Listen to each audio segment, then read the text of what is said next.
Fala aí, pessoal! Nesse vídeo de hoje, nós vamos falar um pouquinho sobre o NAT, tá? O assunto tratado vai ser o NAT para IPv4. E aí a gente vai falar um pouquinho sobre os tipos de NAT, as vantagens e desvantagens do NAT, o NAT estático, como é que funciona, o NAT dinâmico. E aí nós vamos falar também do PAT, que é uma forma de NAT que ele vai utilizar portas TCP ou UDP para fazer associação, fazer esse mascaramento de endereços.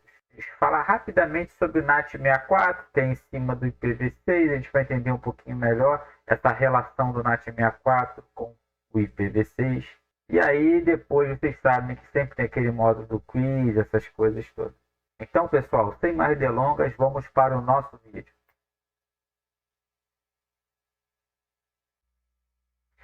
Então, pessoal, vamos começar falando um pouquinho das características do NAT. Então, são o quê? São aqueles endereços que não são vistos na internet, mas eles precisam ser roteados. Então, como é que a gente faz esse roteamento de endereços que são privados para endereços válidos na internet?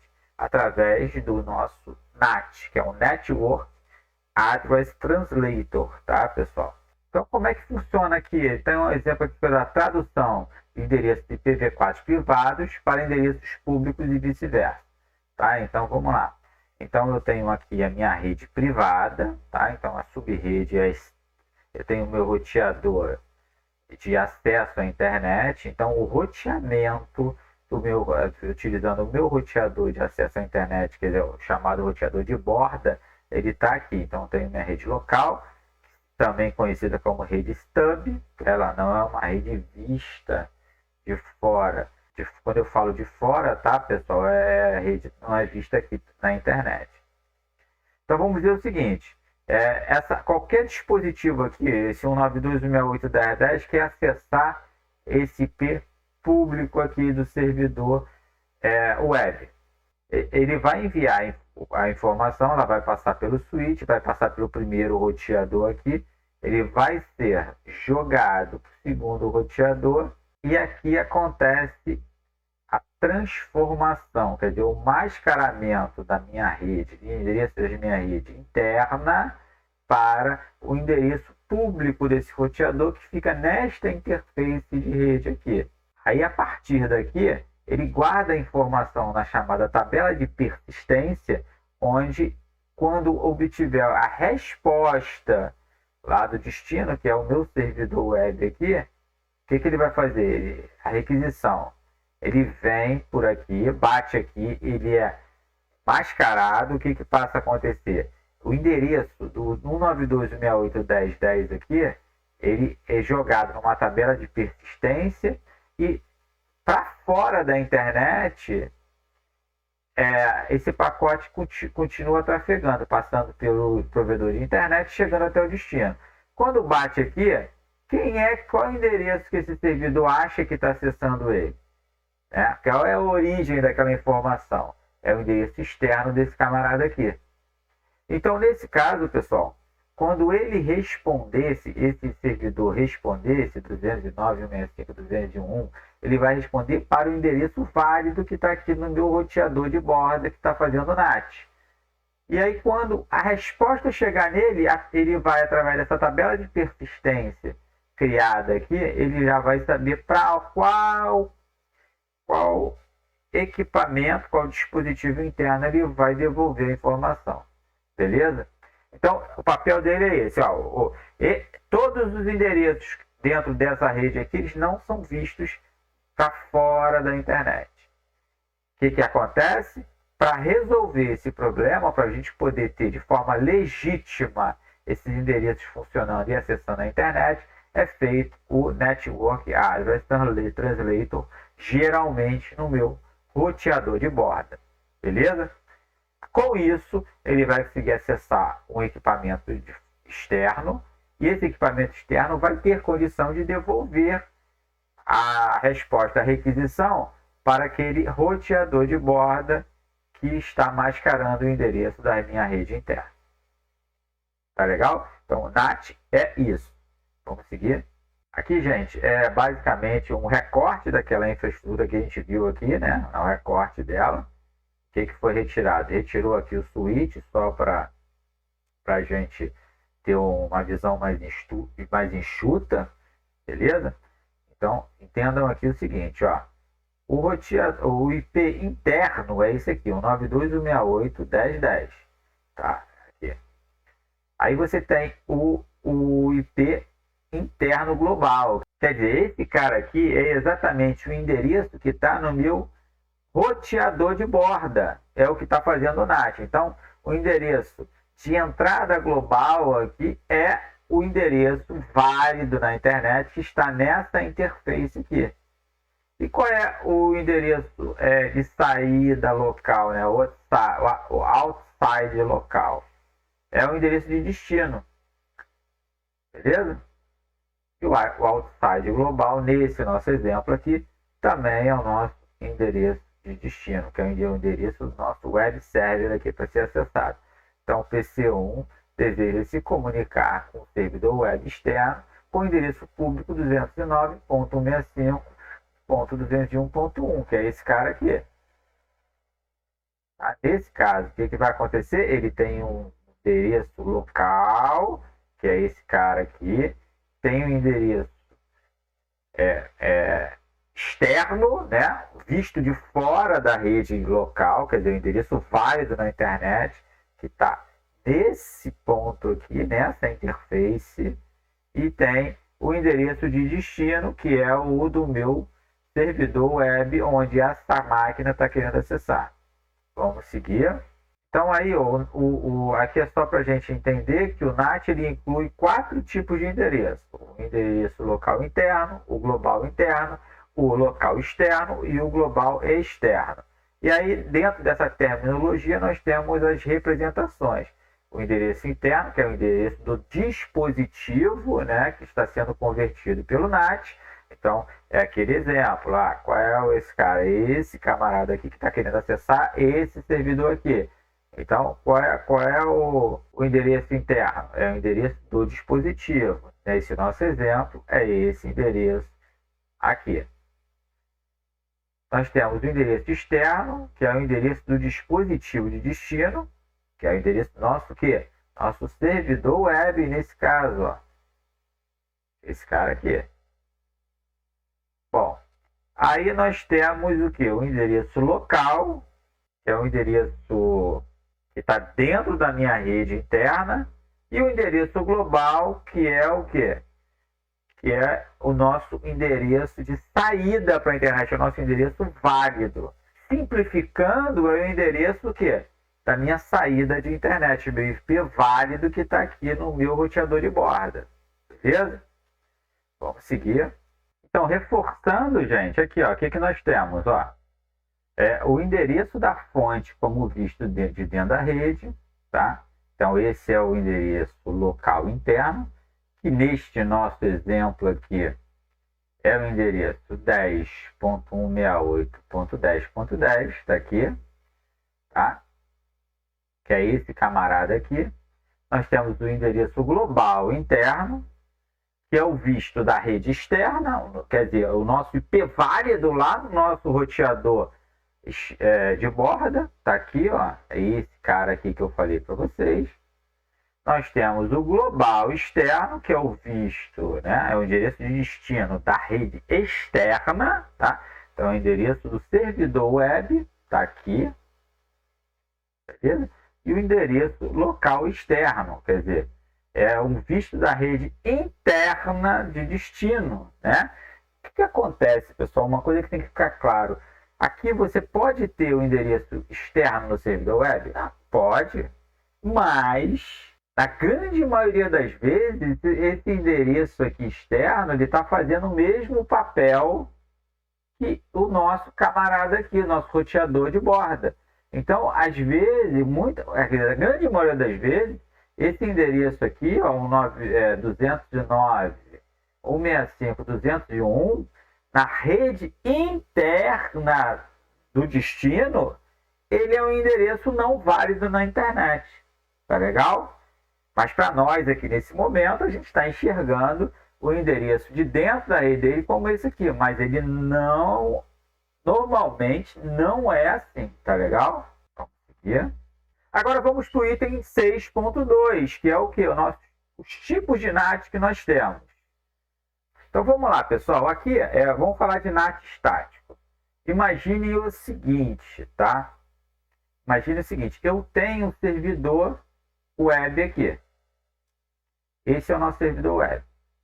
Tá? O endereço IP do servidor web, ele é 192.168.10.10. Beleza? E aí, gente, esse PC4 aqui, ele está na rede, na internet. Para ele acessar, fazer uma... Vamos dizer, eu sou administrador da empresa. Então, eu sou o analista dessa empresa, onde eu estou em casa, preciso fazer uma manutenção no servidor que internamente tem o endereço 192.168.10.10. Beleza? Então, aqui, ó, vamos ver aqui, ó, o comando utilizado para fazer um acesso remoto a esse servidor web, tá aqui, ó, ssh.209.165.200.226, que é o quê? O endereço do meu roteador de borda aqui, ó, essa interface, quer dizer, o endereço válido na internet. Bom, para eu fazer essa manutenção, o que eu faço? Eu tenho que fazer um NAT da internet para dentro da minha rede. Tá legal? Então, vou fazer essa manutenção. Quando bate no meu roteador de borda, o que ele vai fazer?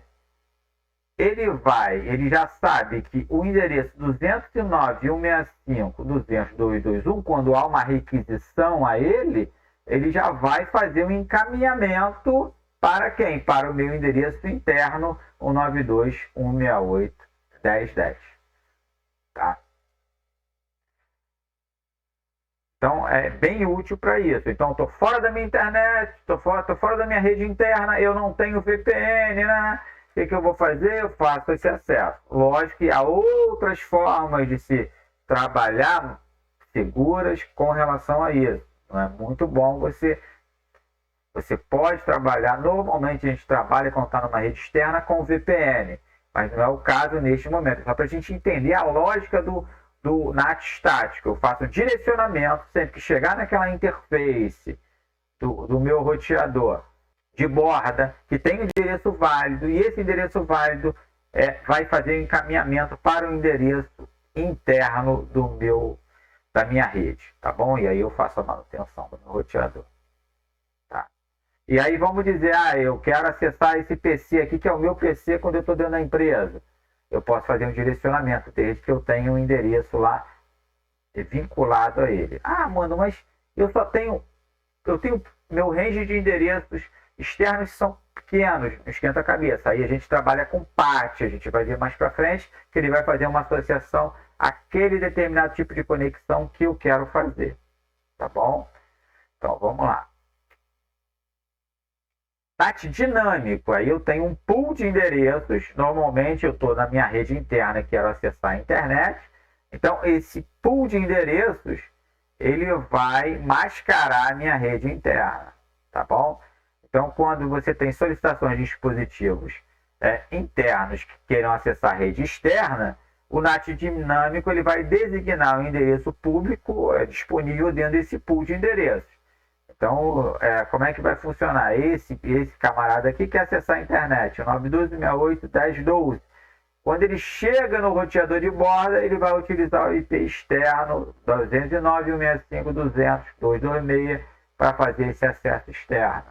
Beleza? E aí acontece o retorno dessa informação, e aí a partir do momento que a requisição partiu dele, vai ser devolvida para esse endereço interno.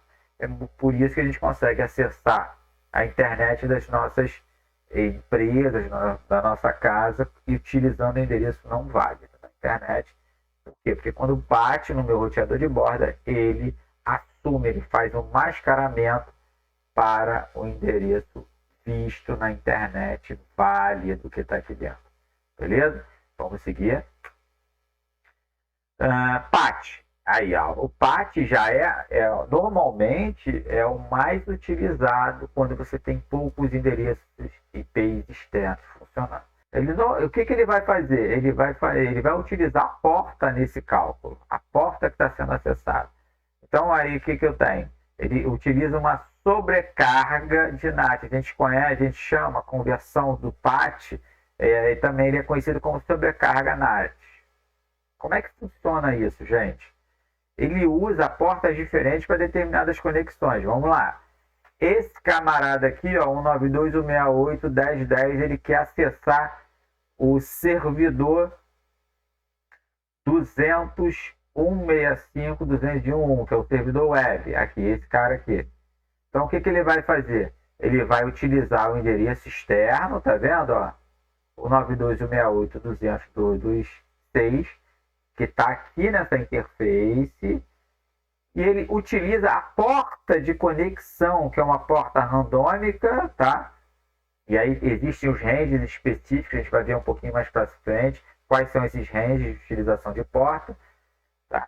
O que ele vai fazer? Na hora da conversão do mascaramento aqui do endereço, ele vai manter essa porta associada à resposta dessa conexão.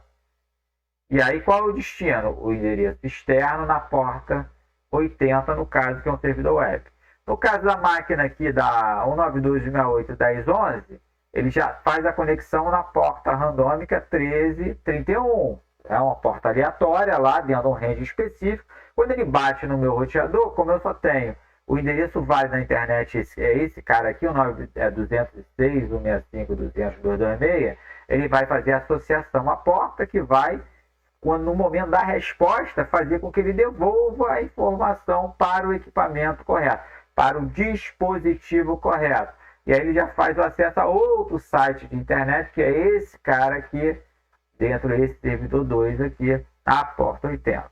Então, o PAT, ele, além de fazer o mascaramento externo, ele possibilita várias conexões. Por quê? Porque ele utiliza portas para detectar qual é a conexão que está sendo trabalhada ali. Beleza? Vamos seguir. Aqui é só um complemento do que a gente viu até agora. O que ele faz? Ele normalmente tenta preservar a porta de origem, tá? Mas caso essa porta esteja sendo usada, vamos dizer o seguinte, olha, o IP 92.168.10.11 está utilizando a porta 1444. E aí o IP 92.168.10.12, quando ele mandou a conexão, o que aconteceu? Ele utilizou também a mesma porta que o outro equipamento, o outro dispositivo estava utilizando, iguais. Então, normalmente ele vai preservar na saída a porta. Só que, se essa porta estiver sendo utilizada, ele vai buscar uma porta incrementando um número ali. Beleza? Só que nesse caso, ele vai utilizar o quê? O pool de endereços específico. Então, existem grupos apropriados para a utilização de portas. Do 0 ao 511, 512 ao 1023. Normalmente são consideradas portas raízes, portas de administração, tá? Aí, a partir daí, você tem as portas de dispositivos comuns, que vai de 1024 a 65.535. Vamos seguir. Vamos fazendo uma comparação entre o NAT e o PAT, a gente vai entender um pouquinho das diferenças entre eles, tá? Então, o NAT, ele apenas modifica os endereços IPs, então o trabalho dele é em cima, né, do endereçamento de rede. Então, você tem o endereço global e o endereço interno. Então, ele faz o mascaramento desta forma, associando uma coisa à outra. O PAT ele já faz de forma diferente. O que ele trabalha? Ele trabalha com endereço, porta e protocolo, que a gente vai ver daqui a pouco, essa associação. Vamos lá, o NAT, ele faz um mapeamento individual entre os endereços internos, locais e globais, quer dizer, o endereço do dispositivo da rede interna e o endereço que está lá na minha interface externa do roteador, que é o meu endereço válido. Já o PAT, ele pega o endereço global interno a ser mapeado, aí você consegue mapear esse endereço local interno, que é o meu endereço válido na internet. Você pode mapear em vários endereços locais internos. Por quê? Justamente por causa dessa associação com a porta, beleza? O NAT, ele usa apenas endereço IPv4 no processo de tradução, então ele utiliza o endereço IPv4 para fazer esse mascaramento, tá? Já o PAT, ele utiliza a numeração, que vai possibilitar mapear vários endereços locais. Além da numeração, ele utiliza a porta de origem, pode ser TCP ou UDP, dentro desse processo de tradução. No NAT, o endereço interno global, que é o que é? O endereço válido na internet, é necessário para cada equipamento interno acessando a rede externa. Já no caso do PAT, é um único endereço externo nosso, quer dizer, um inside global, que é o endereço válido na internet da minha rede, né, que está lá no meu roteador de borda, ele pode ser compartilhado por inúmeros equipamentos, que é o que mais a gente utiliza, né, que é o PAT. A gente fala NAT, está fazendo NAT, mas na verdade, normalmente a gente trabalha, quando precisa, né, de vários equipamentos fazendo acesso, o PAT. Seguir. Aqui é uma observação, existem os pacotes que não trabalham na camada 4 do modelo de referência OSI. O exemplo aqui é o ICMP versão 4, então ele não contém um número de porta específica dessa camada, né? Então, como é que é tratado esse tipo de pacote pelo PAT? Ele pega, né, através de uma consulta de ICMP, o que ele vai fazer? Ele vai incluir um identificador de consulta para, na hora da resposta, né, o echo request, ele poder utilizar esse identificador para fazer associação ao equipamento correto, tá bom? Vamos seguir aqui. Então, quem puder, eu aconselho a fazer, né, esse exercício no Packet 3, que está lá no módulo 6. Tá? Depois eu vou disponibilizar, vou gravar uma aula e vou disponibilizar essa resolução, tá bom? Mas tentem fazer. Vamos seguir. Vantagens e desvantagens do NAT. Isso é bem interessante. Item 6.3 do nosso módulo. Vamos ver aqui. Quais são as vantagens, os benefícios que o NAT traz para nós? Então, ele vai manter um esquema de endereçamento e originalmente é privado, ele não é válido na internet, mas ele quando a gente trabalha com o NAT, ele possibilita a saída. Então, há um registro legal desses endereços. Ele economiza os endereços por meio de aplicações de multiplexação de nível de portas. Então, é uma outra vantagem que você tem. Com um número escasso do IPv4, se a gente não tem o advento aí do nosso NAT para trabalhar isso, você já teria esgotado a quantidade de endereçamentos IP válidos na internet há muito tempo. Então, ele possibilita essa economia de endereços. Ele aumenta também a flexibilidade das conexões com a rede pública. Além disso, ele oferece consistência de esquemas de endereçamento de rede interna. Então, o que acontece, pessoal? Ele oferece também a consistência de endereçamento de rede interna, ele traz uma consistência maior, um controle maior disso. Ele permite também que os endereços privados, quer dizer, o esquema de endereçamento privado, ele permaneça, e aí você consegue alterar facilmente aí, o esquema de endereçamento público, ele não está vinculado especificamente, tá? Então, eu tenho um endereçamento interno que eu posso modificar a qualquer momento, caso seja necessário, e aí ele fica transparente para minha rede externa, e da mesma forma, se eu mudo de provedor, se eu preciso mexer no meu endereçamento público, um esquema de endereçamento público diferente, então não vai modificar o meu endereçamento interno. Tá? Lógico, existem alguns percalços que têm que ser trabalhados e planejados antes de uma modificação dessa, mas pode ser feito. E aí, ele também oculta os endereços dos dispositivos locais para fora. Vamos seguir. Agora vamos ver um pouquinho das desvantagens do NAT. Ele aumenta, ele tem um delay maior nos encaminhamentos, porque precisa fazer o mascaramento. Tá? Você passa a não ter, né, a comunicação ponto a ponto, nesse caso, O rastreamento também fica prejudicado. A partir do momento que há um mascaramento, você perde a rastreabilidade. O NAT também ele prejudica um pouco os protocolos de tunelamento, quer dizer, se você faz uma VPN, você tem algumas coisas que você precisa trabalhar ali para fazer com que fique consistente ali a tua comunicação, podem ser interrompidos se não forem bem tratados. Então, assim, são esses cuidados, essas desvantagens que nós temos aí quando utilizamos o NAT. Mas você consegue contornar a maioria deles, tá bom? Vamos seguir. NAT estático. Vamos falar um pouquinho do NAT estático agora. É aquele exemplo que a gente viu anteriormente, tá, gente? Então, eu tenho aqui um acesso que eu preciso fazer. Vamos lá, é um cliente web, tá bom?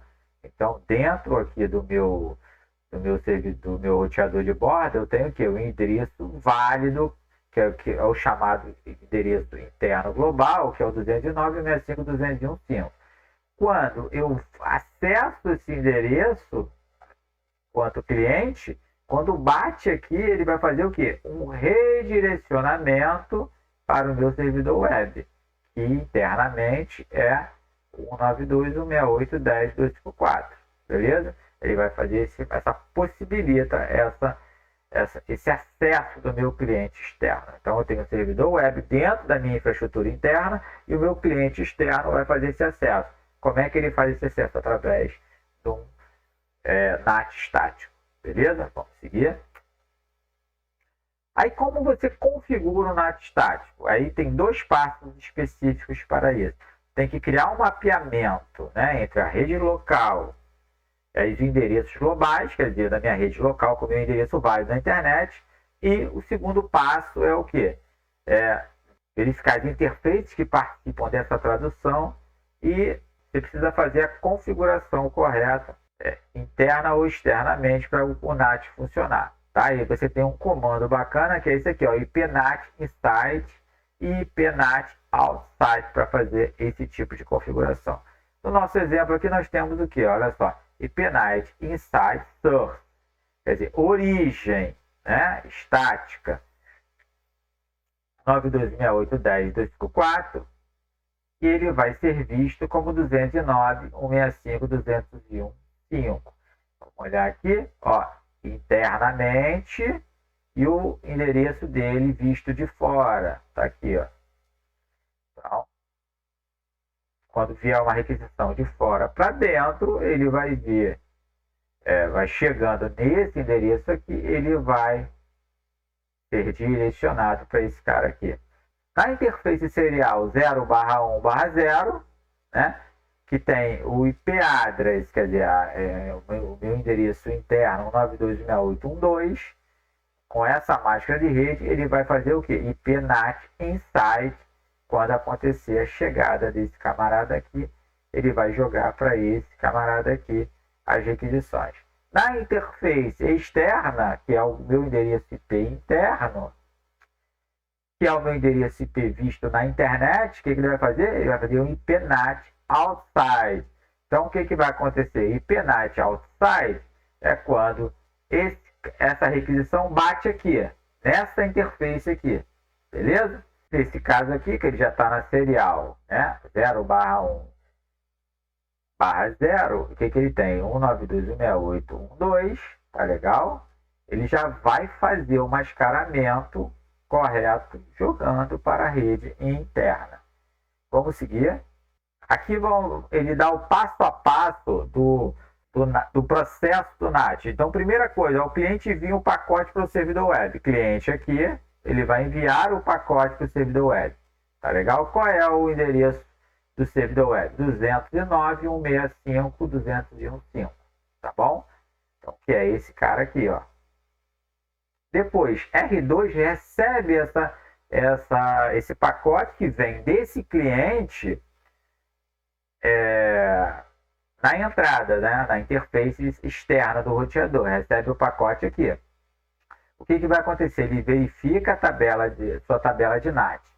Depois que ele verifica, ele vai pegar e vai converter o endereço global interno para o endereço local interno. Então ele pega aqui, ó, verificou, ele faz a conversão, ele verifica que esse endereço aqui precisa ser convertido para esse endereço aqui. Tá legal? Que é o endereço aqui do meu roteador web interno. Depois, o que ele vai fazer? Ó, o servidor web vai receber, esse servidor recebe o pacote, tá bom? E responde ao cliente com seu endereço local interno. Então ele vai dar a resposta para ele, só que antes vai bater aqui, ó. Que é o que, ó? R2, ele recebe o pacote do servidor, esse servidor vem para cá e faz, né, o NAT desse endereço para o endereço externo, tá bom? Ele vai converter para o endereço global externo. Então, a resposta dele, quando volta essa requisição, ele volta como se tivesse esse endereço aqui, até chegar ao seu cliente, beleza? Vamos seguir. Então, pessoal, para verificar a operação do NAT, como é que você faz? Show IP NAT Translator, que aí ele vai exibir as informações que estão ativas no NAT. Vamos lá, ó. Show IP NAT Translator. O que ele vai fazer? Ó, ele já tem associação aqui do endereço global para o endereço local. Beleza? Show IP NAT Translation. Ó, endereço global, que é o endereço da minha interface. Endereço local, endereço do meu equipamento. Esse endereço aqui, ó, já é o endereço do cliente lá do outro lado aqui, ó. Endereço do meu cliente, ó. Lembra? Que é o externo. Aqui você consegue ver toda a comunicação, beleza? Isso vai ficar mais claro quando a gente começar a exercitar. Vamos seguir. Aqui você tem um outro comando que é bem útil, chamado show IP NAT Statistics. Então, com ele, você tem o que? Você tem as estatísticas de quantos NATs foram feitos, né? Quantos foram bem-sucedidos e quantos foram perdidos. Beleza? Só que a ideia aqui é verificar se a conversão está funcionando corretamente, tá? E aí você pode, vamos dizer, você está trabalhando ali e querendo ver se a parte fez uma modificação no teu roteador e quer ver se aquilo está funcionando corretamente. Você precisa limpar as estatísticas anteriores com o comando clear IP NAT Statistics. Então ele vai limpar essas estatísticas e aí acontece os testes. Quando você colocar de novo o comando show IP NAT Statistics, você vai ver se há perda, né? Se tiver tudo dando recebimento corretamente, sendo feita o NAT corretamente, quer dizer que está tudo ok, tá bem? Vamos seguir. E aqui um outro exercíciozinho do Packet Trace, onde você vai configurar o NAT estático. Tente fazer esse exercício, tá? Depois, conforme eu falei no exercício anterior, eu vou trabalhar e dar as respostas corretas aqui. Tá bom? Vamos seguir. Vamos lá, pessoal. Agora nós vamos falar de NAT dinâmico. Entender como é que funciona o NAT dinâmico, tá? Então, nós temos lá o nosso mesmo cenário, tá bom? Onde nós temos aqui o servidor externo, tá? E o nosso equipamento aqui, nosso computador de acesso para esse servidor externo. Então, o que o NAT dinâmico ele vai fazer? Ele vai fazer um mapeamento automático das redes locais e endereços globais. Então, o que vai acontecer? Esse cara aqui, ó, com endereço válido nessa interface aqui, ele vai fazer a tradução de todos os endereços dentro dessa rede local. Então, o meu roteador de borda, tá, com endereço IP válido, ele vai propiciar essa rede 192.168.11.0/24 acessar a internet utilizando o endereço IP aqui, tá? Então, uma coisa importante, normalmente existe um pool de endereços globais internos. Isso quer dizer o quê? São endereços que ficam sempre configurados na interface de saída da tua internet local. Então você tem a tua rede stub ali, você tem a tua lambda, a lambda da tua empresa, e ali é configurado uma variedade de endereçamentos IPs aqui. Pode ser, todos eles podem pertencer a uma mesma interface ou estarem em interfaces distintas, tá? E aí a gente chama de pool de endereços. Então aí você passa a ter um conjunto de endereços válidos na internet, e quando chega uma solicitação para acesso à internet, o primeiro endereço disponível ele é designado para aquela conexão, tá? Então, depois de todos os endereços que fazem parte daquele pool, daquele range de endereços, estiverem em uso, o dispositivo tem que aguardar um disponível para poder fazer o acesso, beleza? Até aí, tranquilo? Vamos lá, seguindo. Então, aí nós temos aqui 5 tarefas para tradução de NAT dinâmico. As etapas aqui, vamos ver aqui, ó. Primeira coisa, você tem que definir o pool de endereços que serão usados para tradução do teu NAT. Então, olha só, primeira coisa importante aqui que a gente tem que levar em consideração, você precisa ter um range de endereços válidos na internet, tá? Nesse caso aqui vai do 209, 165, 200, 226 até o 209, 165, 200, 240, tá? A máscara, né? A máscara de subrede é essa aqui, 255, 255, 255, 224, que agrega esse pool aqui. Tá? Então, o que vai acontecer aqui? Ó? A gente entra com o comando ipnat pool para poder discriminar o pool de endereços, e aí a gente vai dar um nome dele, nat pool 1. Então, a gente está associando tudo que está desse lado aqui a esse nome aqui, ó, nat pool 1. Tá legal? Então, toda vez que eu mencionar dentro das minhas linhas de comando nat pool 1, ele vai estar automaticamente se referindo aos endereços IP 209, 165, 200, 226 até 209, 165, 200, 240, com a máscara de rede 255, 255, 255, 224, beleza? Logo depois disso, a gente vai inserir uma access list, permitindo o acesso. Então aqui, ó, access list 1 permite 192.168.00 com a máscara coringa 00.255.255. Tranquilo? Agora o que a gente vai fazer? Vai dar lá o ipnat inside surface list 1. Que list 1 é essa? Ah, pô, é exatamente os endereços internos dessa rede que estão aqui.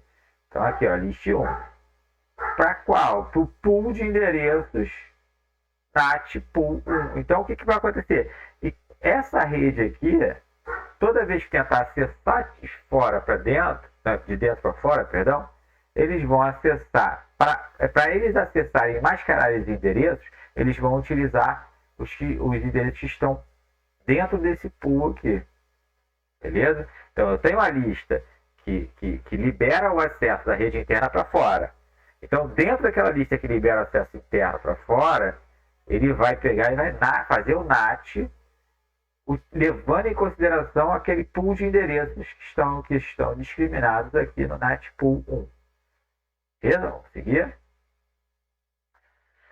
Bom, o quarto passo seria o quê? Identificar quais interfaces estão dentro. Então, a gente já colocou o primeiro comando, o segundo a gente falou também, e o terceiro. Agora nós vamos em cada uma das interfaces. A interface serial 010, que interface é essa? É a que faz o NAT para dentro da rede. Vamos ver, 010. Vamos ver aqui no nosso ó, 010 aqui, ó, para dentro da rede. Então, a gente está fazendo, tá dando aquele comando para os pacotes que vão passar daqui para cá. Vou voltar lá. Aqui, ó, 010. IP NAT inside, para dentro da rede. Agora, na interface de fora, né, de saída de rede, é a mesma coisa. Interface serial 011. Vamos ver lá, ó 011. Aqui, essa é a interface. Então, a gente viu que o primeiro comando tá para fazer de dentro para fora, de fora para dentro, e o segundo comando é o da serial, que está na parte externa do meu roteador, quer dizer, que contém o pool de endereço de IP válido. Tá aqui. Então tá aqui, ó, IP NAT inside, fazendo NAT, fazendo mascaramento de fora para dentro, e o IP NAT outside, de dentro para fora. Beleza? Então, identificados essas interfaces, comandos e dados, como tá tudo certinho. Vamos dar continuidade. Tá, vamos fazer uma análise agora aqui, ó, de dentro para fora. Nós estamos fazendo um acesso de dentro para fora. O que acontece? O PC1 e PC2 enviam um pacote solicitando a conexão com o servidor. Então, tanto esse primeiro PC aqui quanto o segundo PC, eles estão querendo fazer acesso ao quê? A esse servidor aqui, ó, 209.165.200.254. Quando o pacote chega em R2, ele recebe, aí ele vai receber primeiro o pacote do PC1, beleza? O que ele vai fazer? Ele vai verificar a CL para determinar se o pacote pode ser traduzido. Então, a gente já viu aqui, esse comando aqui, ó, que é permitido o acesso da rede 92.168.0.0 com a máscara Coringa 0.0.255.255. Maravilha, então é permitido. Aí, o que ele vai fazer depois? Então, tendo permitida a tradução, ele pega o endereço global disponível e cria uma entrada na tabela do NAT. Então, ele vai pegar aqui, ó, vai associar a conexão que partiu de 192.168.10.10 e vai associar a um dos endereços. Então, nesse caso, ao final do 226. E aí, o que ele vai fazer? Ele vai depois... vai fazer a mesma coisa com o PC2. Só que agora, como já está sendo utilizado o endereço IP final 226, ele vai fazer isso para o endereço final 227. Beleza? Então, de dentro para fora funciona assim. Então, já a associação à tabela de persistência, onde diz que a conexão no IP externo final 226 tem origem a esse cara aqui. E aí, no reply, na resposta, vai ter a minha resposta a ele, tá? E assim, da mesma forma, no caso do segundo. Vamos aqui, vamos continuar. Agora de fora para dentro, ó. Então, olha só. Então, o servidor, ele recebeu o pacote daqui do PC1, tá bom? Tá aqui, ó. E vai fazer o quê? Ele vai encaminhar a resposta. O que vai acontecer aí? Ó, ele vai encaminhar diretamente. Ó, o PC1 vai ser o final do 226 e para o PC2 vai ser o final do 227. Ele vai responder esses endereços. Quando bater lá no R2, o que vai acontecer? Quando ele receber o endereço de destino final 226, ele vai fazer a pesquisa na tabela de persistência lá do NAT, vai converter para o endereço do PC1, que é o associado a ele. Então, bateu aqui, ele olhou a tabela, viu que o 226 está associado ao IP de final 10.10 e vai fazer o encaminhamento para o dispositivo de final 10.10, que é o PC1. Da mesma forma, quando ele receber o pacote do endereço 227, ele vai lá na tabela de persistência e vai verificar que o final 227 está associado ao endereço final 1110, que é o PC2. Beleza? Então é isso, ele vai fazer a associação da conexão de saída e na volta ele vai desassociar e vai jogar lá para onde ele tem, para o endereço de origem. Bom, vamos seguir. Agora aqui, ó, processo dinâmico de conversão. Então, PC1 e PC2, eles recebem os pacotes e continuam a conversa. Então, o roteador executa etapas 2, assim, quer dizer, o que vai acontecer? Quando eles recebem aquele pacote, vai acontecer todo o processo novamente, tá bom? Esses processos são repetidos. Vamos continuar. Para você saber como é que estão as traduções, né, estáticas e dinâmicas, como é que você faz? Tem um comando chamado Show IP Translators, para saber quais foram os mascaramentos, né, as traduções que foram feitas. Então, o que vai acontecer? Aqui, ó, Show IP Translator, ele está dizendo aqui o seguinte, ó, 209.165.200.228, esse endereço IP, que é válido na internet, que está no meu servidor de borda, ele está associado, neste caso aqui, nessa saída, ao endereço final 10.10. Então, a mesma coisa acontece nessa chegada aqui, ó, 229, ele traduziu para 11.10, final. Beleza? É isso. Vamos seguir. Tá. Se eu adiciono a chave chamada verbose, o que vai acontecer? Ele vai colocar algumas informações a mais.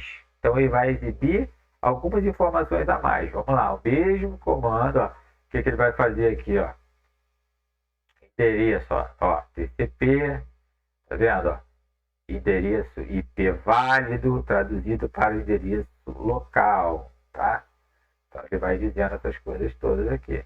Mesma coisa, ó, endereço IP válido, traduzido para endereço local, vai dizer quando foi criado, tempo de uso, todas essas informações aqui. Lógico, isso aí são para casos específicos, se você precisar saber algumas outras informações, beleza? Então, vamos seguir.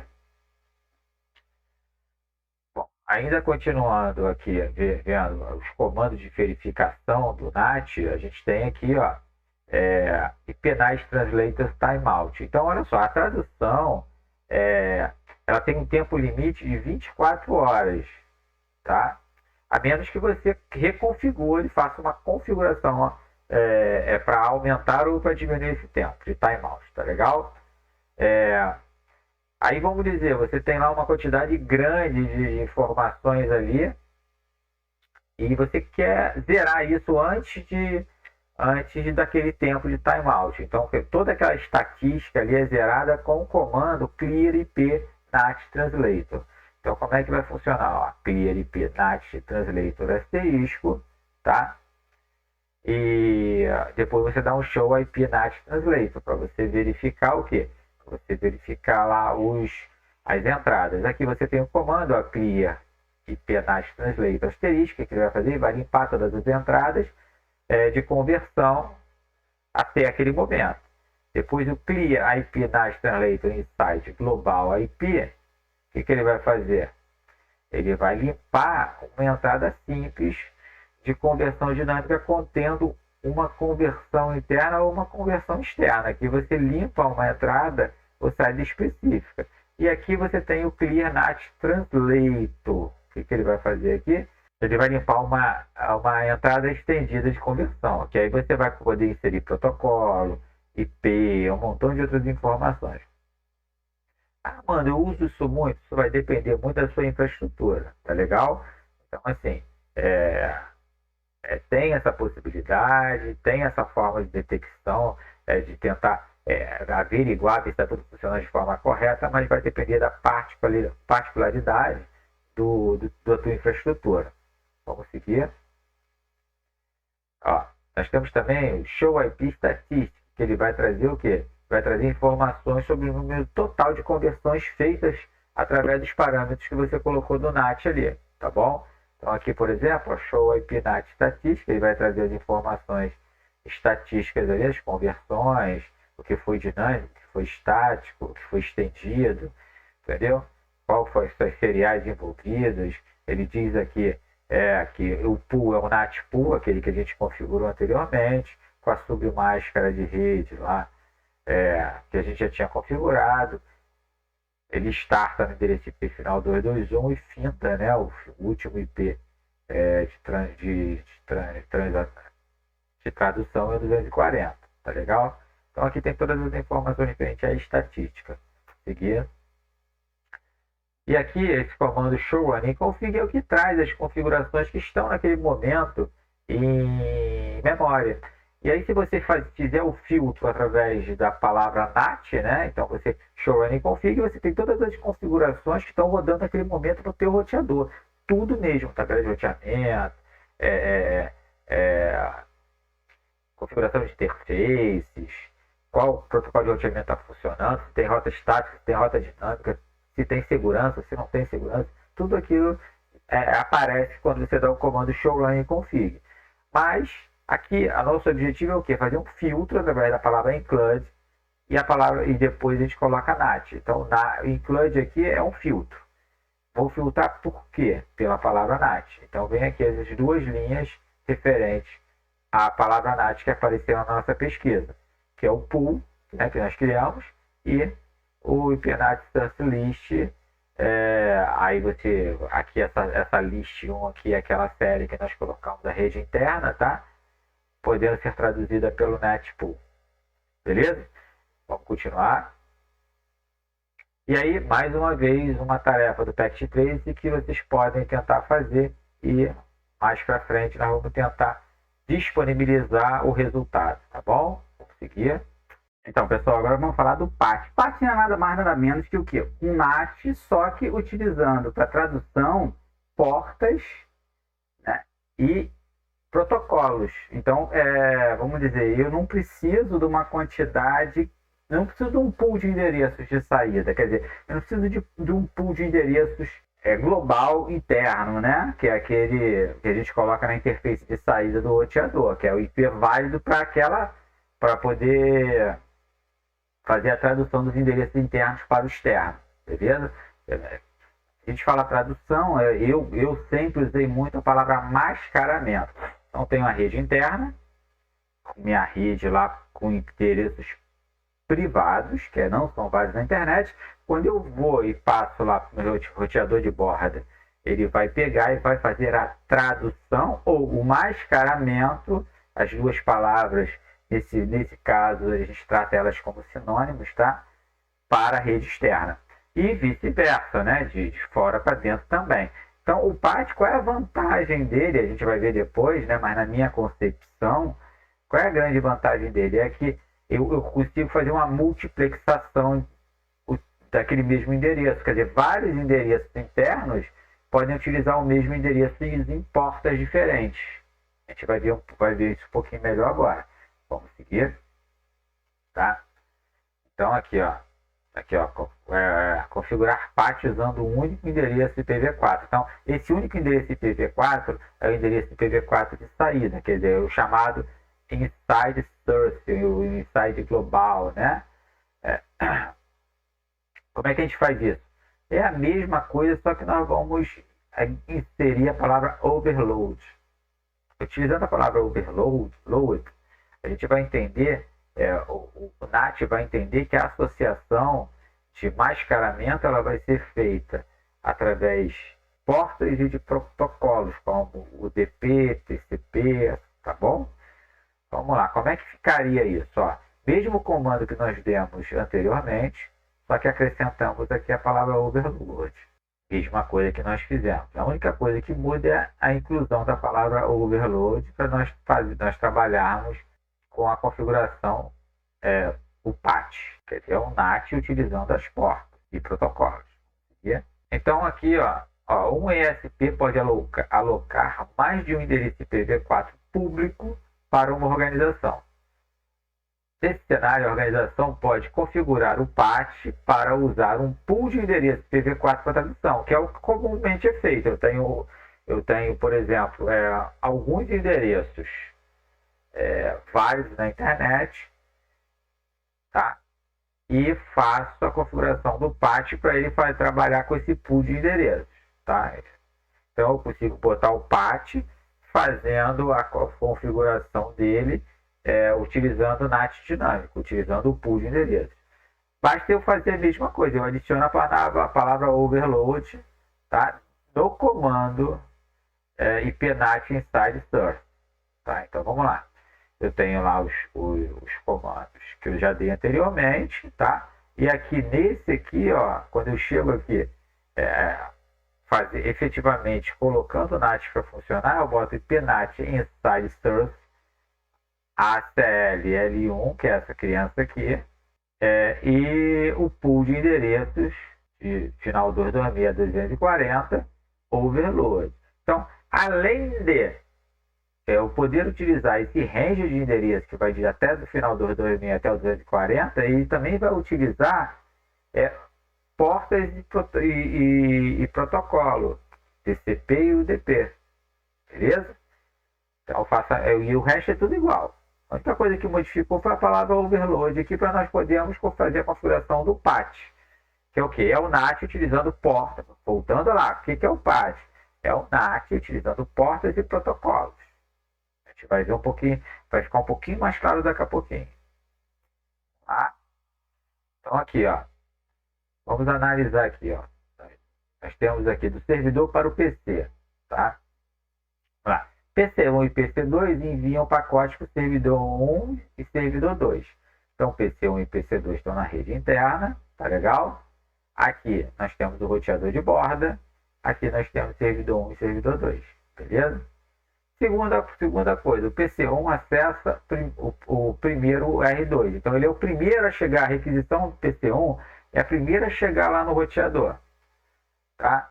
E o R2 vai modificar o endereço IPv4, ele vai fazer o mascaramento, a tradução do endereço IPv4 para o final 225 aqui, ó.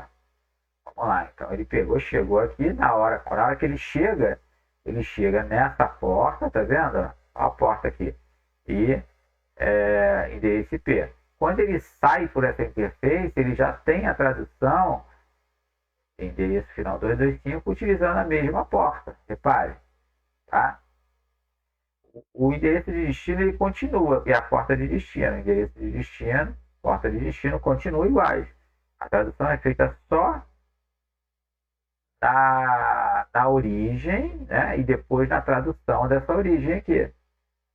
Aí vamos lá, ó, terceiro, o pacote do PC2 chega ao R1 e o PAT altera o endereço IPv4 de origem do PC2 para o final 225. Olha só, é o mesmo final, né? Estão utilizando o mesmo endereço IP da interface externa lá, o primeiro que eles têm lá. Eles acharam aquele endereço e estão usando. Qual é a diferença? A diferença é o seguinte, olha, tá vendo? Ele saiu também com a mesma porta aqui. Só que quando ele vai fazer a tradução, o mascaramento, ele verifica que a porta 1444 já está em uso, ele vai alterar para 1445. Então vai ter a tabela de persistência lá, nesse roteador, que quando a resposta vier, ele já vai saber exatamente para quem vai enviar essa informação. Beleza? Vamos seguir. A do servidor para o PC. Como é que vai acontecer aqui? O servidor usa uma porta de origem do pacote recebido como porta de destino. Então ele faz aquilo que eu falei. Eles fazem a verificação aqui e vão devolver. Então, para o endereço IP da minha interface externa, tá vendo? Esse cara aqui, para a porta que ele recebeu. Então ele vai devolver. E R2 vai alterar, como já tem na tabela de persistência dele, ó, R2PC, quando enviar, chegar aqui, como o roteador ele tem na tabela de persistência dele que ele fez a modificação, ele já fez a associação do 1444 para o 1445 quando ele foi, na volta ele faz o inverso e entrega a informação, beleza? Vamos seguir. Aqui, o que nós temos? Aqui com relação aos comandos, para verificar o NAT estático e dinâmico são os mesmos utilizados para verificar o PAT. Então é o Show IP NAT Translator, que vai exibir lá as conversões necessárias. Vamos lá, as conversões realizadas. Então, Show IP NAT Translator, então ele vai lá, ó, em site global, está aqui o endereço interno global, que é o da interface de saída para a internet. Está lá a tradução, tá vendo? Ó, quando entra, quando vai para o dispositivo interno, ele já jogou para 1444 para o IP de final 10.10, que já está certinho. A mesma coisa para o outro. Ele já acertou aqui 1445, ele transformou para 1444 para o final IP 11.10. E a saída aqui, ó, para onde, quem for que enviou, para onde enviou, tá vendo? Vamos seguir. Nós temos também o Show IP estatística, então ele faz a verificação no NAT Pool 2 aqui. E aí nós temos as saídas lá certinho. A NAT Pool 2 é o endereço de onde se inicia as traduções, até ser esgotado, depois vai para o segundo e vai até o último endereço final 240. seguir. Packet 3, tentar fazer aquele trabalho de configuração, né, de patch, tá? Tentar fazer isso aí e ver as dificuldades. Aqui tem o item 6.7, é o NAT64, tá? Aqui, pessoal, não vamos perder muito tempo aqui, tá? Não é muito nosso foco. É só para vocês entenderem que o IPv6 ele foi projetado com a intenção de fazer NAT para IPv4, tá? Então, assim, o IPv6 ele vai fornecer uma tradução que de protocolo entre IPv4 e IPv6, e essa tradução ela é conhecida como NAT64, beleza? Vamos seguir. Como é que o NAT IPv4 funciona? Perdão, como é que o NAT IPv6 ele funciona? Repare, então você tem lá, o NAT IPv6 é usado em um contexto muito diferente do NAT IPv4.